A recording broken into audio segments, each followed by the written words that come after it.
Baik hadirin yang dirahmati Allah, hari ini topik kita dalam bracket indahnya Islam, kita nak cerita tentang satu topik yang terdapat di dalam Al-Quran. Tidak ada benda cerita yang paling terbaik melainkan cerita yang datang daripada Al-Quran. Inna asdaqal hadis kitabullah. Sebenar-benar cerita, sebenar-benar perkara adalah Al-Quran. Wa khairul hadi hadi Muhammadin sallallahu alaihi wasallam. Sebaik-baik petunjuk adalah petunjuk Nabi kita Muhammad sallallahu alaihi wasallam.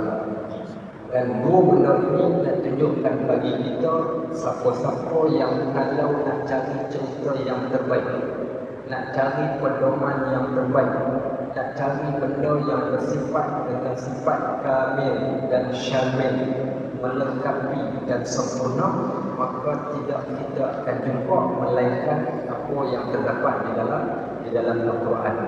Karena Al-Quran la ya'ti al-batil min bayni yadayhi wa la min khalfihi tanzilun min hakimin hamid. Kata Allah, Al-Quran kalau kamu nak cari benda yang salah di dalam Al-Quran, carilah daripada atas ke bawah, daripada kanan ke kiri. Kamu takkan jumpa, kerana Al-Quran itu datang biladun daripada hakim, Allah yang bersifat dengan sifat bijaksana, khabir, Allah yang mengetahui. Maka sifat Allah itu diterjemahkan dengan Al-Quran yang Allah turunkan kepada manusia, sebagaimana ayat yang sering kali kita baca ketika mana orang berbuat nahdin, ketika mana orang jadikan sebagai ruqyah, ayat yang tak dapat tidak kita baca permulaan daripada surah Al-Baqarah.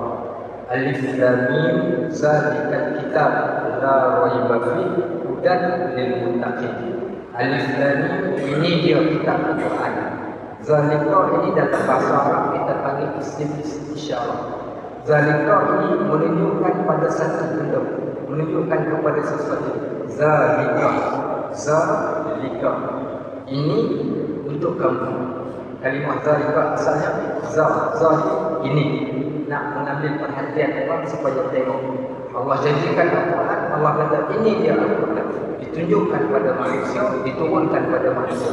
Zalikal kitab la raiba fihi, yang tidak ada keraguan sedikit pun padanya. Hudan lil muttaqin, petunjuk bagi orang yang beriman. Al-Quran bukan sekadar mukjizat pada jumlahnya Al-Quran itu, tetapi Al-Quran juga mukjizat pada perkataan yang disebutkan. Carilah mana-mana perkataan di dalam Al-Quran, nescaya kita akan dapat jumpa kelebihan yang terdapat pada setiap perkataan yang disebutkan di dalam Al-Quran. Sehingga saya tak pasti saya pernah sebut ataupun tidak. Minggu lepas kita sebut di Masjid Ubudiyah tentang satu perkataan di dalam Al-Quran yang kita baca kita tak perasan. Tetapi siapa yang perasan? Orang bukan Islam yang perasan. Ini yang kita katakan, Al-Quran itu kitab petunjuk. Kadang-kadang orang beriman, orang Islam dia tak nak ambil jadi petunjuk, orang bukan Islam pula ambil dan jadikan petunjuk. Dalam surah Baqarah ada satu ayat. Saya membaca ayat banyak lagi tapi tak pernah terlintas untuk nak cuba fikirkan tentang perkataan yang disebutkan dalam ayat ini, melainkan setelah mana disebut pada 2-3 tahun yang lepas. Kajian dibuat tentang ayat ini 10 tahun yang lalu oleh saintis daripada barat tentang satu ayat di dalam Al-Quran, iaitu ayat Innallaha la yastahyi an yadriba masalan ba'datan fama fawqaha. Apa maksud ayat ini? Allah tak malu ayyadriba masalan, untuk berikan kepada kamu contoh, walaupun contoh yang kecil, contohnya adalah seekor ba'ubah. Apa dia ba'ubah? Ba'ubah ini adalah nyamuk betina. Wa ma fawqaha, bahkan diterjemahkan dalam ayat ini sebahagian mufassirin menterjemahkan bahkan yang lebih besar daripada nyamuk. Tetapi siapa yang belajar bahasa Arab, wa ma fawqaha ini membawa maksud dan apa yang terdapat di atas belakang nyamuk. Siapa yang terjemahkan secara harfi huruf huruf kepada huruf kita akan jumpa wa ma fawqaha, apa yang ada di atas nyamuk. Maknanya Allah tak mahu nak tunjuk contoh satu contoh yang kecil, walaupun contoh seekor nyamuk dan apa benda yang ada di atas belakang nyamuk. Saintis barat dia rasa pelik kenapa disebut nyamuk betina. Dalam ayat ini disebut nyamuk betina. Dan apa yang ada di atas nyamuk betina?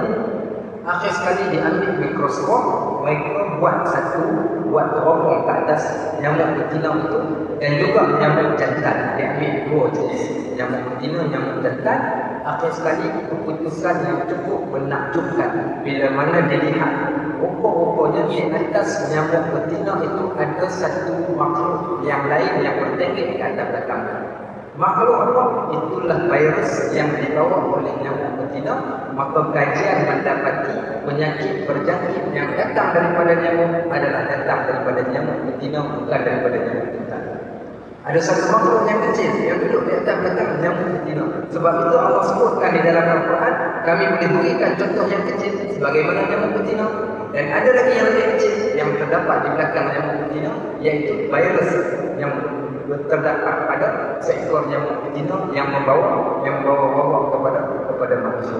Tengok, ini yang dikatakan perkataan di dalam Al-Quran, sehingga dikaji pada perkataan, nescaya kita akan dapati pelbagai pengajaran yang dapat diambil. Sebab itu disebut inna anzalnahu ilaika mubarakun.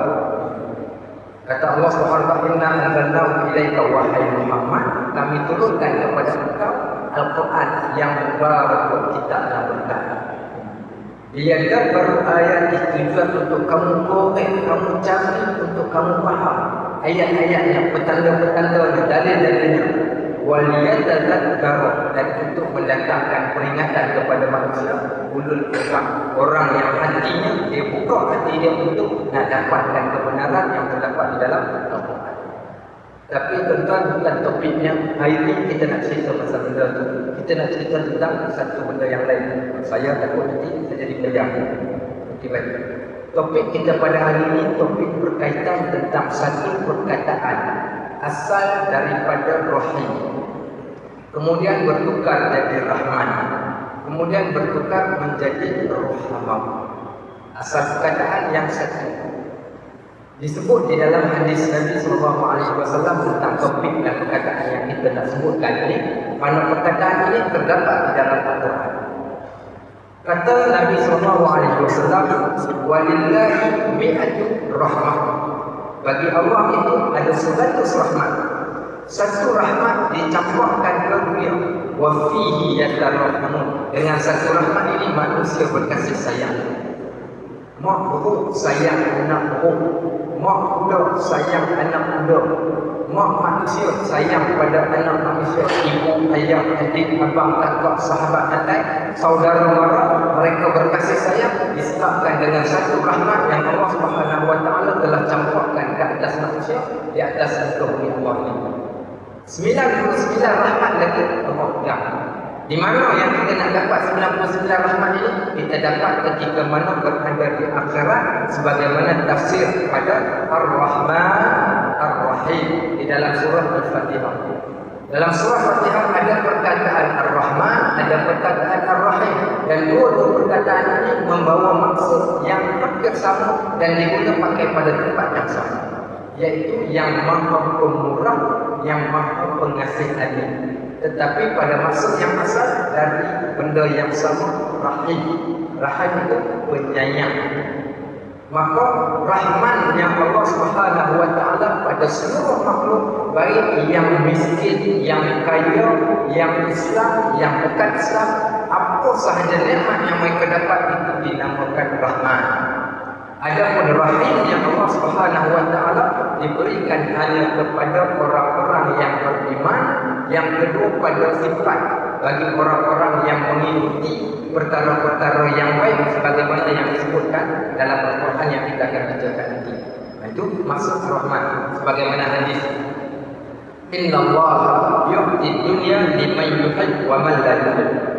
Sesungguhnya Allah Subhanahu Wa Taala berikan dunia kepada orang yang dia sayang, yang dia suka, dan juga pada orang yang dia tak suka. Ada orang kaya di kalangan umat Islam, ada juga orang lebih kaya di kalangan orang bukan Islam. Ini rahmat Allah. Walakin yu'ti akhirat liman yuhib. Tetapi Allah tak bagi akhirat kepada orang yang dia tak suka, kerana akhirat itu hanyalah pada orang yang suka sahaja. Maka ini rahim Allah Subhanahu wa taala. Baik. Di dalam Al-Quran ada satu surah dinamakan surah ini surah Ar-Rahman.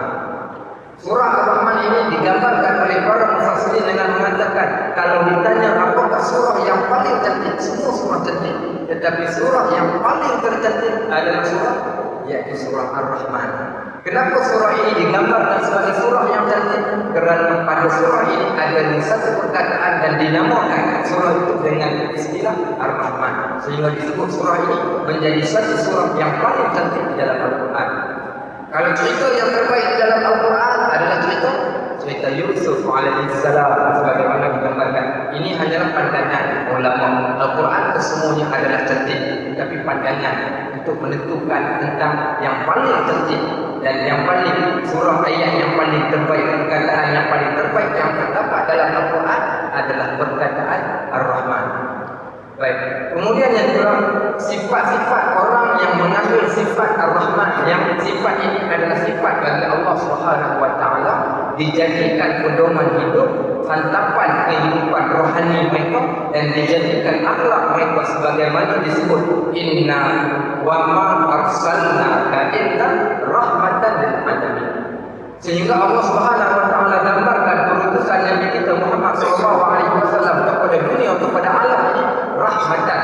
Rahmatan ini datang daripada kalimah Ar-Rahman.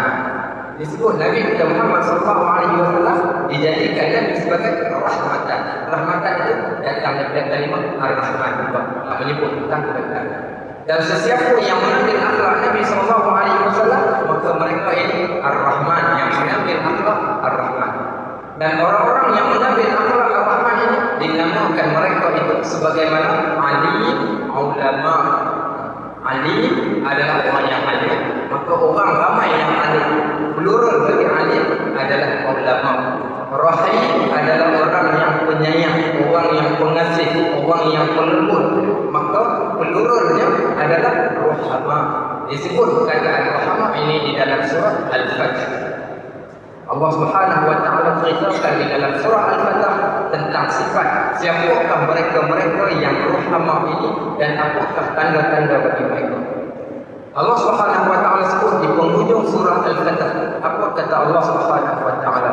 Muhammadun Rasulullah. Muhammad itu adalah Rasulullah. Walladzina ma'ahu asyidda'u 'alal kuffar. Dan orang-orang yang berada bersama-sama dengannya sangat tegas kepada orang-orang kafir.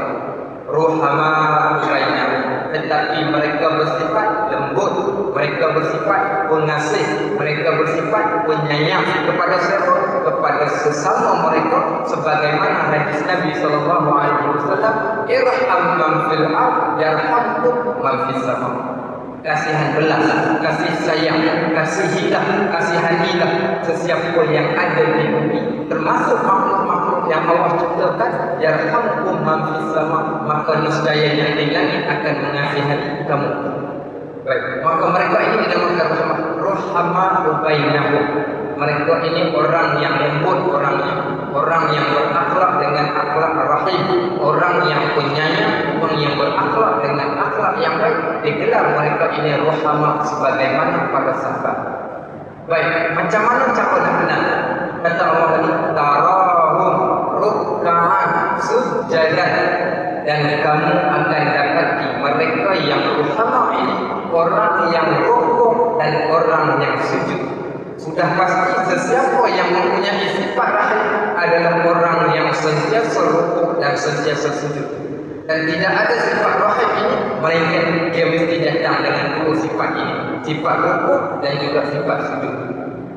Yabtaguna fadlan minallahi wa ridwana, dan mereka yang rohama ini mereka tidak mencari pandangan manusia. Dia tidak mencari haluan hidup dia kat dunia. Dia tak cari nama, dia tak cari pangkat, dia tak cari kuasa, dia tak carikan pujian manusia. Tapi yang dia nak, yabtaguna fadlan minallah, kami berkehendakkan kelebihan yang datang daripada Tuhan kami. Dan juga waridwana, redha yang datang daripada Tuhan kami. Siapa yang baca pagi tadi solat subuh, kita baca surah Al-Insan. Dalam surah Al-Insan ada satu ayat cerita tentang keluarga Nabi SAW, iaitu Ali radhiyallahu anhu, isterinya Fatimah, anaknya Hasan dan Husain, dan pembantu rumahnya pembantu rumahnya, dan juga Nabi SAW. Ceritanya dirakamkan di dalam Al-Quran, cerita keluarga Nabi, cerita orang yang bersifat dengan sifat penyayang. Mereka suka jamu makan orang dan suka bantu orang. Dan Allah sebut perkataan yang disebut oleh keluarga Nabi, innama nut'imukum liwajhillah la nuridu minkum jazaa'an wala syukura. Wahai Allah, ya Tuhan, ya Allah, sesungguhnya kami jamu manusia, kami sayangkan pada manusia liwajhillah, kerana Allah. La nuridu minkum jazaa'an, kami tak mengharapkan pada mereka balasan wala syukur, bahkan ucapan terima kasih. Ini tanda-tanda seorang yang rahmah, iaitu orang yang mengharapkan balasan Allah, dan juga orang yang mengharapkan redha datang daripada Allah Subhanahu wa taala. Tahu macam mana nak kenal mereka ini? Simahum fi wujuhihim min asari sujud. Dan kamu akan dapati tanda pada muka mereka, pada wajah mereka, min asari sujud, iaitu tanda-tanda orang yang terlalu keras dan terlalu banyak bersujud kepada Allah Subhanahu wa taala. Tarahum ruk'an sujada, orang yang keras rukuk dan keras sujud. Simahum fi wujuhihim min asari sujud. Dzalika masaluhum fit Taurat wa masaluhum fil Injil. Kazar'in akhraja syat'ahu fa'adzarahu fasta'lada wa fastawa 'ala suqih, sampai ke akhir ayat. Baik, apa yang kita nak dapat daripada ayat ini? Yang pertama diceritakan bagaimana orang yang ruhamah ini, yang pertama mereka ini orang yang berlegal di sekeliling Nabi SAW. Siapakah mereka? Orang yang tidak meninggalkan ibadat. Apa kesan daripada ibadat mereka? Kesannya pada muka mereka yang menjadikan mereka itu jadi orang yang penyayang. Kenapa kesan itu datang? Kerana kuatnya mereka bersujud kepada Allah Subhanahu wa taala. Dan apa kesan sujud? Mengikut tafsir As-Sudai, seorang mufassirin mengatakan, mentafsirkan ayat ini, kenapa dinamakan kesan pada muka mereka? Kesan pada muka itu bukanlah pada tanda sujud itu semata-mata, tetapi kesan terpancar cahaya bagi orang yang terlalu banyak mereka bersujud kepada Allah Subhanahu wa taala. Antaranya pada solat malam mereka. Siapa pernah baca surah Al-Muzammil? Surah Al-Muzammil menceritakan bagaimana dahsyatnya para sahabat mereka mengamalkan ajaran Al-Quran. Bahkan siapa baca cerita tentang Umar Al-Khattab radhiyallahu anhu. Umar Al-Khattab radhiyallahu anhu menghafal surah Al-Baqarah selama 8 tahun. Baru habis satu surah Al-Baqarah dia mengambil masa 8 tahun. Sedangkan kita hari ini ada orang yang menghafal 30 juzuk Al-Quran hanya mengambil masa sekitar 3 tahun. Tetapi beliau mengambil masa 8 tahun hanya untuk menghafal surah Al-Baqarah. Ditanya pada Umar Al-Khattab radhiyallahu anhu, ya Umar, bagaimana engkau mengambil masa yang begitu panjang untuk menghafal satu surah, yaitu surah Baqarah? Apa jawab Umar Al-Khattab? Sesungguhnya dia kata, aku takkan pindah kepada ayat yang lain, melainkan aku amalkan dahulu ajaran yang terdapat di dalam ayat-ayat yang aku baca. Kita tengok, sebab itu kesan pada mereka, Masya Allah, kesan yang terpancar pada mereka. Baik, dalam Al-Quran ada satu surah yang lain dinamakan surah ini surah Al-Muzammil. Pada surah Al-Muzammil ini diceritakan bagaimana Allah Subhanahu wa taala memerintahkan umat Islam untuk bangun di tengah malam. Ya ayyuhal muzammil qumil laila illa qalila nisfahu aw inqus minhu qalila aw zid 'alayhi wa rattilil qur'ana tartila inna sanulqi 'alayka qawlan thaqila. Apa kata Allah? Wahai orang yang sedang berselimut, kalau menjadi orang yang hebat, qumil laila illa qalila, bangunlah di tengah malam walaupun sedikit. Nisfahu aw inqus minhu qalila, ataupun separuh daripada malam ataupun kurang daripada separuh malam. Aw zid alaihi, ataupun tambah lebih daripada separuh malam. Warattilil qur'ana tartila, dan bacalah Al-Quran itu secara tartil, iaitu perlahan-lahan. Dalam surah ini ada beberapa pengajaran. Yang pertama, turun ayat 1 dan ayat 2 mengikut tafsir daripada Mujahid, Ibn Abbas dan sebagainya. Bahkan hadis yang diriwayatkan oleh Aisyah radhiyallahu anha. Kata Aisyah radhiyallahu anha, ketika mana turun ayat pertama dan ayat kedua di dalam surah Muzammil ini, maka kami dapati para sahabat ada yang pucat isi muka, ada yang pengsan di waktu siang hari kerana memahami Allah perintahkan kewajipan bangun di tengah malam. Sehinggalah datang ayat seterusnya menunjukkan yang bangun di tengah malam adalah tuntutan sunat dan kewajipan bagi Nabi SAW. Dan apa pesan daripada bangun di tengah malam ini? Kata Allah Subhanahu wa taala, yaitu inna sanulqi 'alaika qawlan tsaqila. Wahai Muhammad, bangunlah di tengah malam kerana kami akan berikan kepada kamu satu tugas yang berat. Maknanya hari ini sesiapa yang mempunyai tugas yang berat, tidak ada peringanan ataupun tidak menjadi ringan kepada mereka, melainkan bagi orang-orang yang hubungan mereka dengan Allah adalah hubungan yang cukup istimewa. Baik. Maka kat sini kata kuncinya Al-Quran, solat malam, iaitu orang yang kuat sujud. Inilah yang menjadikan seseorang itu akan terpancar daripada muka mereka dan mereka akan menjadi orang yang ruhamah.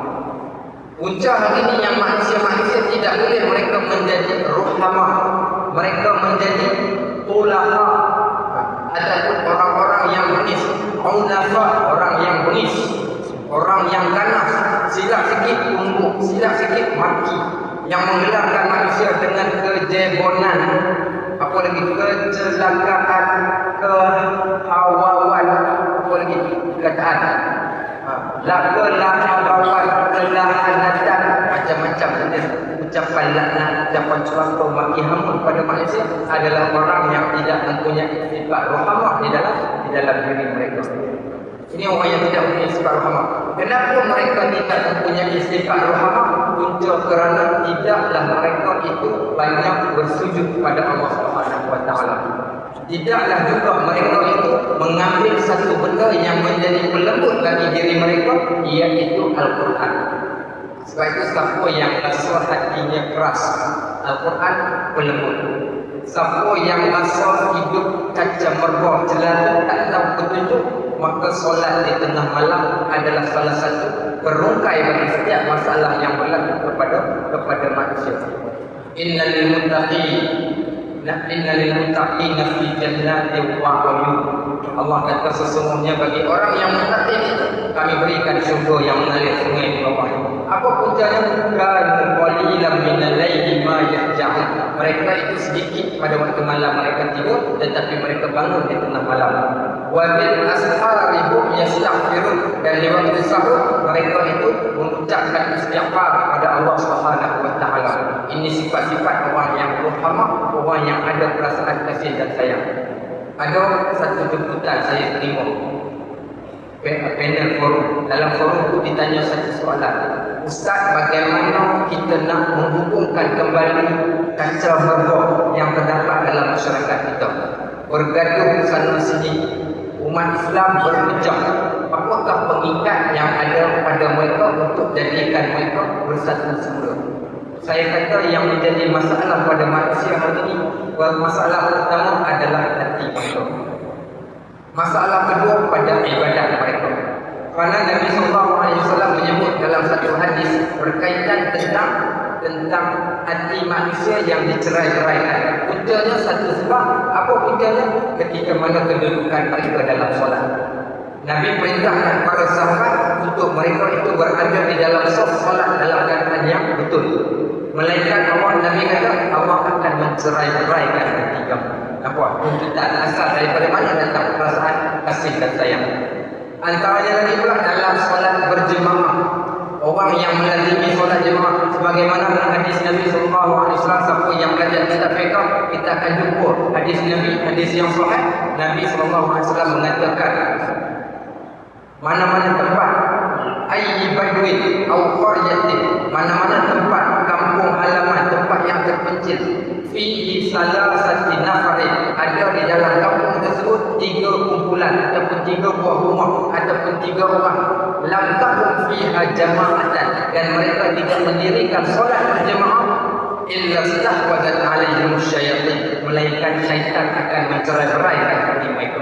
Ini yang kuat. Anda Ini yang kita katakan hari ini muncul yang berlaku masalah pada umat Islam. Saya tak nak pergi masalahnya tu, kita ambil benda-benda yang paling simple. Dan yang paling cantik sekali, sifat-sifat rahmah ini juga digambarkan di dalam Al-Quran. Siapa yang membaca satu surah Furqan. Dalam surah Furqan, gambaran yang paling cantik menyebut siapakah dia yang mempunyai sifat-sifat rahmah ataupun sifat ar-Rahman tadi.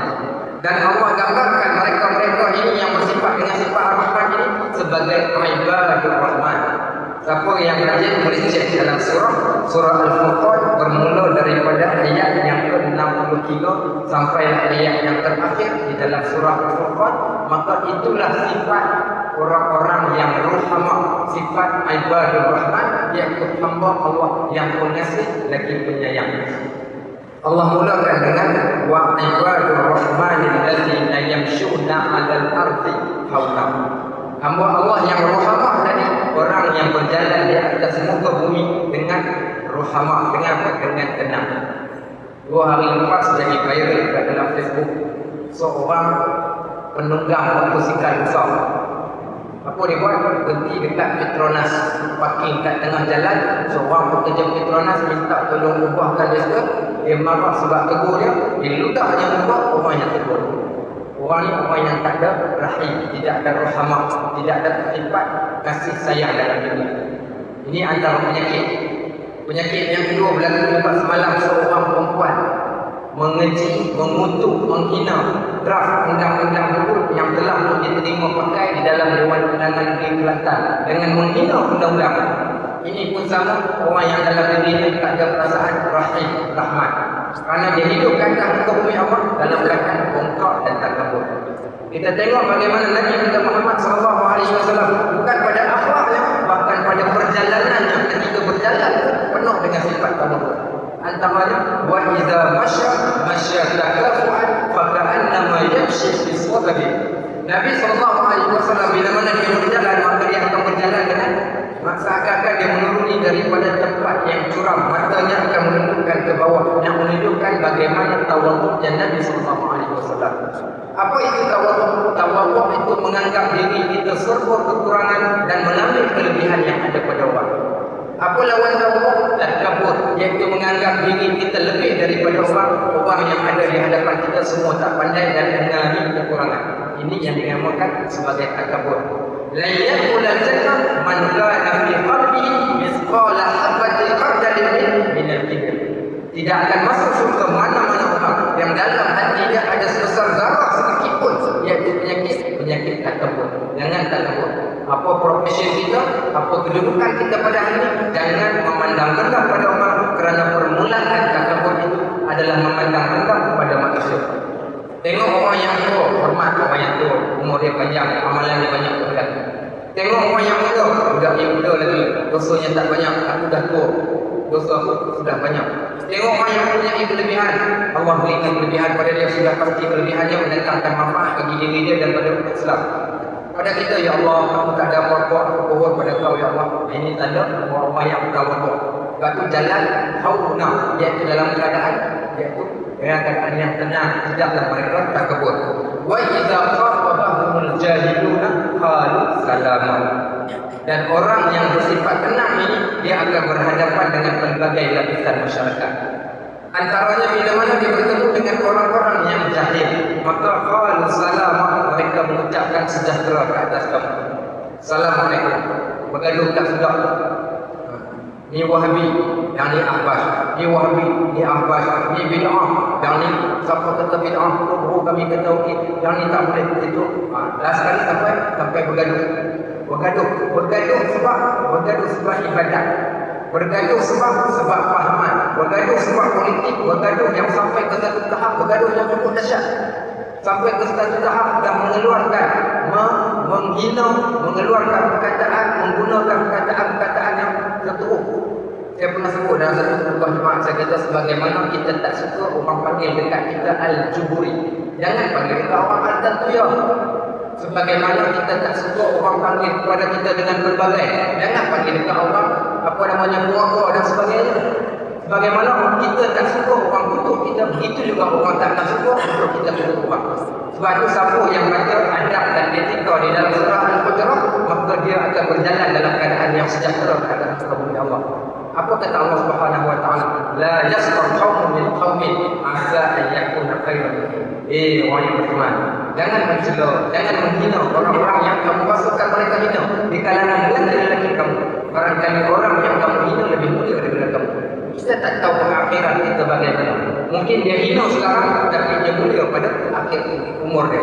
Dan kita hari ini bagaimana dibuktikan di dalam Al-Quran ada satu ayat zikirkan tentang seorang ulama yang hebat di zaman Yahudi dahulu, yaitu yang bernama Bal'am bin Ba'ura. Yang bernama Bal'am bin Ba'ura akhir sekali akhir hayatnya, yaitu dalam keadaan kufur. Sebab itu saya kata jangan menghukumkan manusia pada apa yang kita pandang, biarlah Allah saja yang menentukan. Adapun hak dalam perkara-perkara yang kita tak nampak, kita serahkan kepada Allah Subhanahu wa taala. Insya-Allah kita akan sambung pada minggu-minggu yang seterusnya, iaitu sambungan daripada sifat ibadah Rahman, hamba Allah yang rahmah ini pada surah Al-Furqan pada masa yang akan datang. Mudah-mudahan kita akan manfaat. Allahumma ij'alna min ahli al-Qur'an, Allahumma ij'alna min ahli al-Qur'an, Allahumma ij'alna min ahli al-Qur'an, walhamdulillahi rabbil alamin.